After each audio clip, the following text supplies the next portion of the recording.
When we've got really long waits, given the pressures at the moment, that's happening on sadly a fairly frequent basis. Patients can often feel like nothing is happening, even though we're, say, waiting for blood results or waiting for a ward bed and they've had their antibiotics and they're not due their next ones for 8 hours.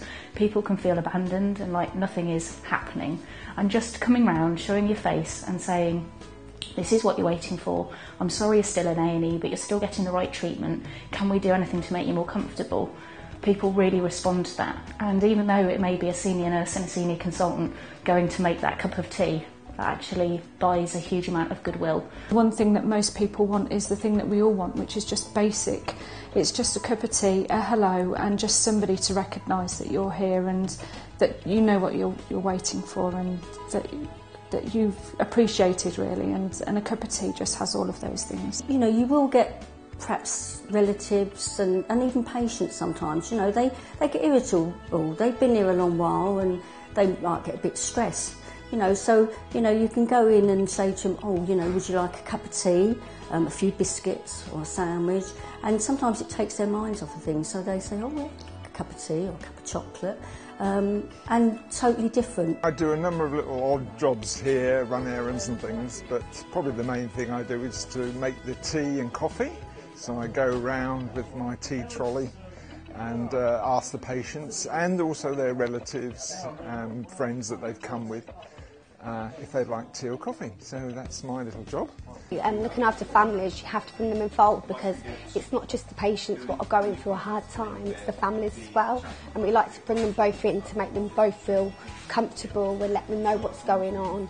And a cup of tea, you know, can build up a relationship between healthcare assistants and the families. We all like a cup of tea or a cup of coffee, and we also do them in nice cups and coffees and bright colours.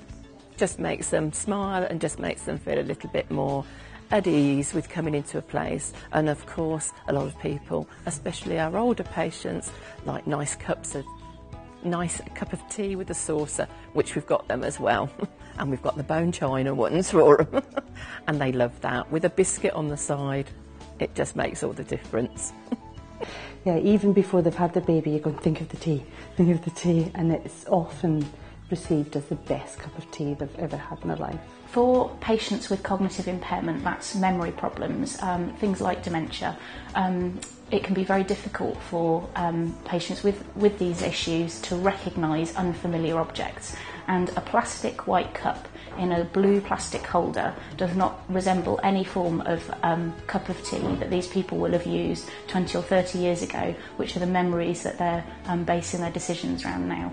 So by introducing a cup and saucer, it now becomes a familiar object and it can encourage people with memory problems to drink. It makes all the difference. You don't have to be trained in anything to make someone a cup of tea. It just is the ultimate sort of care thing, isn't it? We love a cup of tea in Britain. Something's going wrong, you don't know what to do, you say, I'll put the kettle on. But I know it's that people appreciate having a tea or coffee while they're waiting. Some of them have to wait for blood test results and things, so it's important that they have a bit of comfort while they're waiting, or they're a bit anxious about the treatment that they're going to have. So we try and cheer them up with a cuppa. It's often said that the hot water that we need for birth is actually to make tea. It's not for any other purpose. We need the towels to dry the baby, but we need the hot water to make the tea with. It shows that you are humanitarian and that you care about their well-being. And it shows that you're willing to take time to look after those less scientific needs, but still much needed and often unmet needs when the department is really busy. I think it just symbolises just a general offering somebody a cup of tea that you care. You know, they're not just in hospital. We're helping them, we're helping the patients, but we're helping the families as well. Just a cup of tea goes far, you know. That's part of their care. That's as important as giving somebody a tablet or giving somebody a drip. It's part of showing that you care, and that's what we're here for. Well, a cup of tea always makes things better, it makes the world go round. The value of a cup of tea, it's priceless, isn't it, the value of a cup of tea? As a tea drinker myself, I think there's nothing like a cup of tea to put you into a relaxed mood, so I think it's very important.